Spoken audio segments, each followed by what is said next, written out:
Let's groove, YouTube. It's solo QueFine with something on my mind.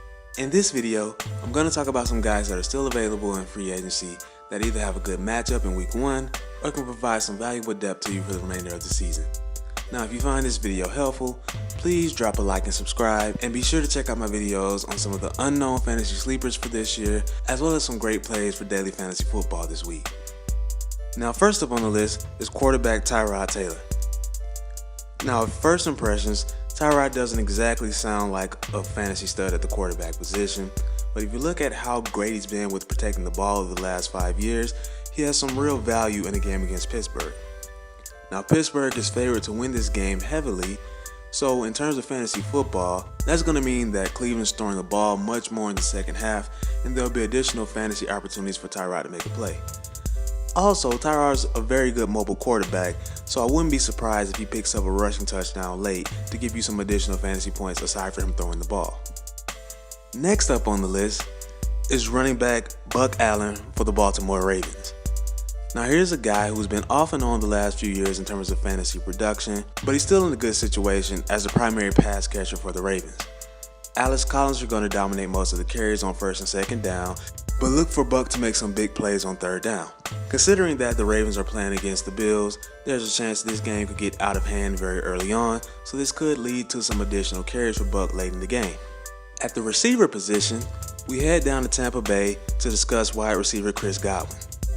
Now, this one is actually very shocking to me because he currently has less than 35% ownership in the ESPN Fantasy League. Godwin's a guy that's been getting a lot of hype throughout the preseason and is currently listed as a co-starter with Deshaun Jackson. There have even been reports that Godwin has been performing like the #1 receiver for the Buccaneers, and that's saying something given how dominant Mike Evans is. This is a guy that can line up on the outside as well as play in the slot, which will come in handy against the Saints this weekend. Chances are Drew Brees and company will have a big lead, so this will lead to more passing opportunities in the second half. Last, at the tight end position, we remain talking about this Tampa Bay-New Orleans matchup. Tight end Benjamin Watson was somewhat fantasy relevant last year with the Baltimore Ravens, but now he's reuniting with Drew Brees in a very productive and sometimes pass-happy offense. Though there are going to be a lot of mouths to feed, Watson will still provide to be a crucial third and short target and could pick up 5 or 6 receptions, and at the tight end position, if you can get more than 10 points, it's usually going to be enough to help you win.